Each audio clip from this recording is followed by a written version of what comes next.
The Gossip of Valley View by L.M. Montgomery. It was the 1st of April, and Julius Barrett, aged 14, perched on his father's gatepost, watched ruefully the low descending sun, and counted that day lost. He had not succeeded in fooling a single person, although he'd tried repeatedly. One and all, old and young of his intended victims, had been too wary for Julius.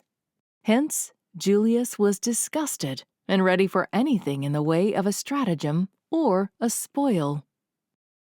The Barrett gatepost topped the highest hill in Valley View. Julius could see the entire settlement from young Thomas Everett's farm a mile to the west, and Adelia Williams's weather-gray little house on a moonrise slope to the east. He was gazing moodily down the muddy road when Dan Chester, homeward bound from the post office, came riding sloppily along on his gray mare and pulled up by the Barrett gate to hand a paper to Julius. Dan was a young man who took life and himself very seriously. He seldom smiled, never joked, and had a Washingtonian reputation for veracity. Dan had never told a conscious falsehood in his life. He never even exaggerated. Julius, beholding Dan's solemn face, was seized with a perfectly irresistible desire to fool him. At the same moment, his eye caught the dazzling reflection of the setting sun on the windows of Adelia Williams's house, and he had an inspiration little short of diabolical. "Have you heard the news, Dan?" he asked. "No. What is it?" asked Dan. "I don't know's I ought to tell it," said Julius reflectively. "It's kind of a family affair. But then, Adelia didn't say not to. And anyway, it'll be all over the place soon. So, I'll tell you, Dan, if you'll promise never to tell who told you. Adelia Williams and young Thomas Everett are going to be married." Julius delivered himself of this tremendous lie with a transparently earnest countenance. Yet Dan, credulous as he was, could not believe it all at once. "Get out," he said. "It's true, upon my word," protested Julius. "Adelia was up last night and told Ma all about it. Ma's her cousin, you know. The wedding is to be in June, and Adelia asked Ma to help her get her quilts and things ready." Julius reeled all this off so glibly that Dan finally believed the story, despite the fact that the people thus coupled together in prospective matrimony were the very last people in Valley View who could have been expected to marry each other. Young Thomas was a confirmed bachelor of 50, and Adelia Williams was 40. They were not supposed to be even well acquainted, as the Everetts and the Williamsons had never been very friendly, although no open feud existed between them.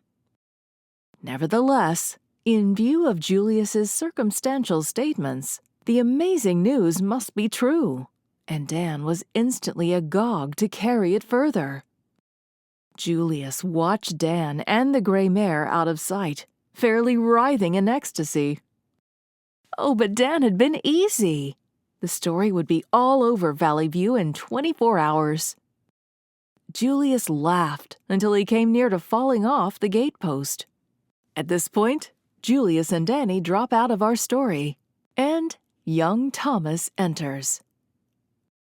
It was 2 days later when young Thomas heard that he was to be married to Adelia Williams in June.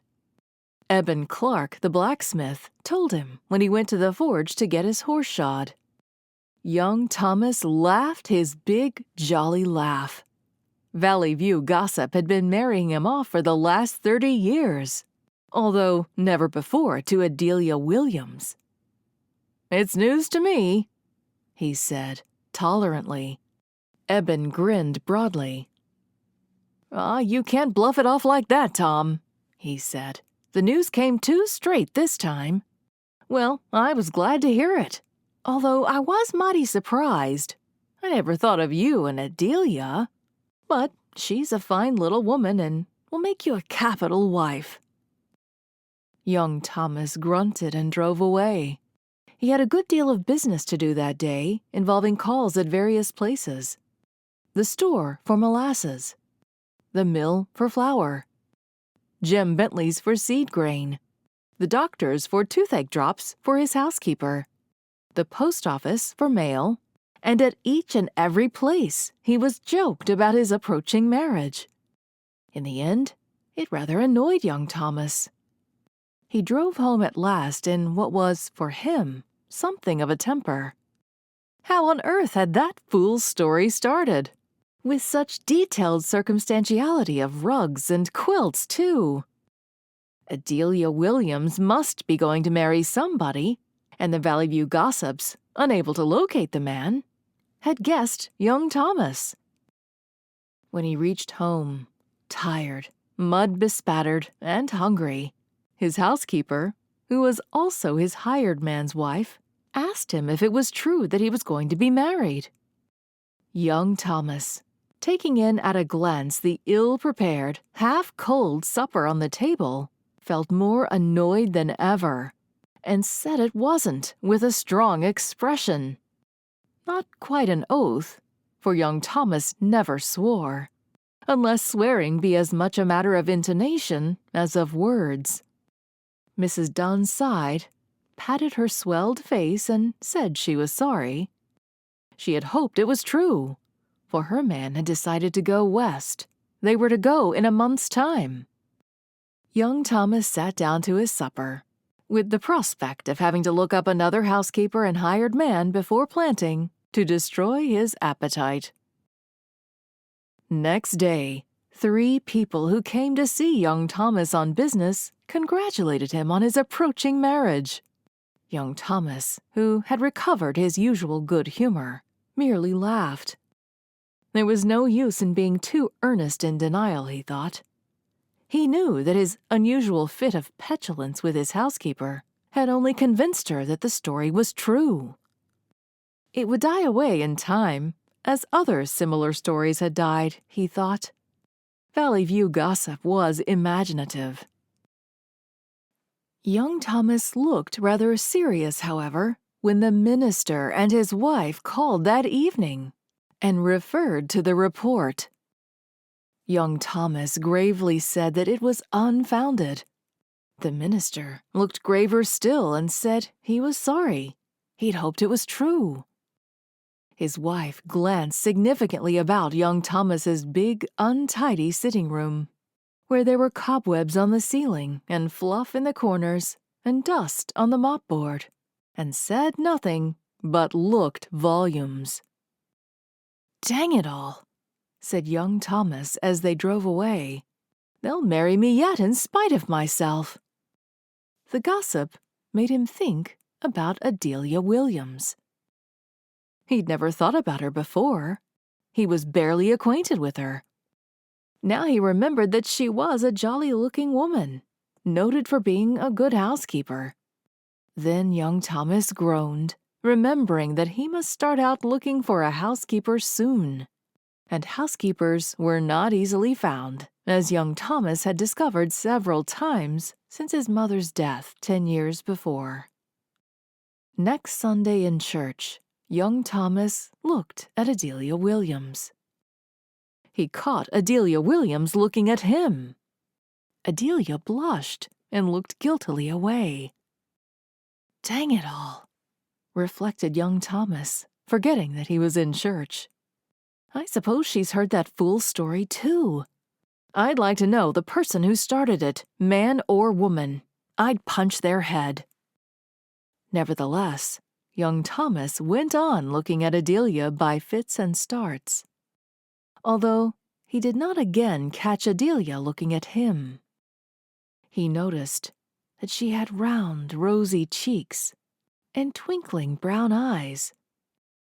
She didn't look like an old maid, and young Thomas wondered that she'd been allowed to become one. Sarah Barnett now, to whom report had married him a year ago, looked like a dried sour apple. For the next 4 weeks, the story haunted young Thomas like a specter. Down it would not. Everywhere he went, he was joked about it. It gathered fresh detail every week. Adelia was getting her clothes ready. She was to be married in seal brown cashmere. Vinnie Lawrence at Valley Center was making it for her. She'd got a new hat with a long ostrich plume. Some said white, some said gray. Young Thomas kept wondering who the man could be, for he was convinced that Adelia was going to marry somebody. More than that, once he caught himself wondering enviously. Adelia was a nice-looking woman. Dang it all, said young Thomas to himself in desperation. I wouldn't care if it was true. His married sister from Carlisle heard the story and came over to investigate. Young Thomas denied it shortly, and his sister scolded. She had devoutly hoped it was true, she said, and it would have been a great weight off her mind.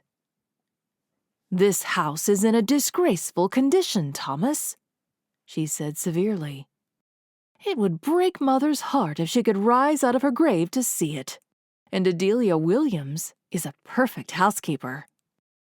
You didn't used to think so much of the Williams crowd, said young Thomas dryly. Oh, some of them don't amount to much, admitted Maria. But Adelia's all right. Catching sight of an odd look on young Thomas's face, she added hastily, Thomas Everett, I believe it's true after all. Now, is it? For mercy's sake, don't be so sly. You might tell me, your own and only sister, if it is. Oh, shut up, was young Thomas's unfeeling reply to his own and only sister. Young Thomas told himself that night that Valley View gossip would drive him into an asylum if it didn't let up. He also wondered if Adelia was as much persecuted as himself. No doubt she was. He never could catch her eye in church now, but he would have been surprised had he realized how many times he tried to. The pinnacle came the 3rd week in May, when young Thomas, who had been keeping house for himself for 3 weeks, received a letter and an express box from his cousin, Charles Everett, out in Manitoba. Charles and he had been chums in their boyhood. They corresponded occasionally still, although it was 20 years since Charles had gone west. The letter was to congratulate young Thomas on his approaching marriage.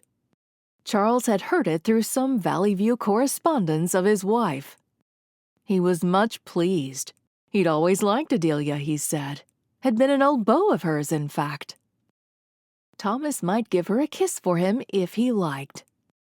He forwarded a wedding present by express and hoped they would be very happy, etc. The present was an elaborate hat rack of polished buffalo horns, mounted on red plush, with an inset mirror. Young Thomas set it up on the kitchen table and scowled moodily at his reflection in the mirror. If wedding presents were beginning to come, it was high time something was done. The matter was past being a joke. This affair of the present would certainly get out. Things always got out in Valley View. Dang it all. He would never hear the last of it. I'll marry, said young Thomas decisively. If Adelia Williams won't have me, I'll marry the first woman who will. If that's Sarah Barnett herself. Young Thomas shaved and put on his Sunday suit. As soon as it was safely dark, he hied him away to Adelia Williams. He felt very doubtful about his reception, but the remembrance of the twinkle in Adelia's brown eyes comforted him. She looked like a woman who had a sense of humor. She might not take him, but she would not feel offended or insulted because he asked her. "Dang it all, though, I hope she will take me," said young Thomas. "I'm in for getting married now and no mistake, and I can't get Adelia out of my head. I've been thinking of her steady ever since that confounded gossip began." When he knocked at Adelia's door, he discovered that his face was wet with perspiration. Adelia opened the door and started when she saw him. Then she turned very red and stiffly asked him in. Young Thomas went in and sat down, wondering if all men felt so horribly uncomfortable when they were courting. Adelia stooped low over the woodbox to put a stick of wood in the stove, for the May evening was chilly. Her shoulders were shaking. The shaking grew worse. Suddenly, Adelia laughed hysterically, and, sitting down on the woodbox, continued to laugh. Young Thomas eyed her with a friendly grin. "Oh, do excuse me," gasped poor Adelia, wiping tears from her eyes. "This is dreadful. I didn't mean to laugh. I don't know why I'm laughing, but I can't help it." She laughed helplessly again. Young Thomas laughed too. His embarrassment vanished in the mellowness of that laughter. Presently, Adelia composed herself and removed from the woodbox to a chair, but there was still a suspicious twitching about the corners of her mouth. "I suppose," said young Thomas, determined to have it over with before the ice could form again. "I suppose, Adelia, you've heard the story that's been going about you and me of late." Adelia nodded. "I've been persecuted to the verge of insanity with it," she said. "Every soul I've seen has tormented me about it, and people have written me about it. I've denied it so much, but nobody believed me. I can't find out how it started. I hope you believe, Mr. Everett, that it couldn't possibly have arisen from anything I said. I felt dreadfully worried for fear you might think it did. I heard that my cousin, Lucilla Barrett, said I told her, but Lucilla vowed to me that she never said such a thing or even dreamed of it. I've felt dreadful bad over the whole affair. I even gave up the idea of making a quilt after a lovely new pattern I've got, because they made such talk about my brown dress. I've been kind of supposing that you must be going to marry somebody, and folks just guessed it was me," said young Thomas. He said it anxiously. "No, I'm not going to be married to anybody," said Adelia with a laugh, taking up her knitting. "I'm glad of that," said young Thomas gravely. "I mean," he hastened to add, seeing the look of astonishment on Adelia's face, "that I'm glad there isn't any other man because I want you myself, Adelia." Adelia laid down her knitting and blushed crimson. She looked at young Thomas, squarely and reproachfully. "You needn't think you're bound to say that because of the gossip, Mr. Everett," she said quietly. "Oh, I don't," said young Thomas earnestly. "But the truth is, the story set me to thinking about you. And from that, I got to wishing it were true. Honest, I did. I couldn't get you out of my head. And at last, I didn't want to. It just seemed to me that you were the very person for me if you'd only take me. Will you, Adelia? I've got a good farm and house, and I'll try to make you happy." It was not a very romantic wooing, perhaps, but Adelia was 40 and had never been a romantic little body, even in the heyday of youth. She was a practical woman, and young Thomas was a fine-looking man of his age, with abundance of worldly goods, Besides, she liked him. And the gossip had made her think a good deal about him of late. Indeed, in a moment of candor, she had owned to herself, the very last Sunday in church, that she wouldn't mind if the story were true. I'll think of it, she said. This was practically an acceptance, and young Thomas so understood it. Without loss of time, he crossed the kitchen, sat down beside Adelia, and put his arms around her waist. "Here's a kiss Charlie sent me to give you," he said, giving it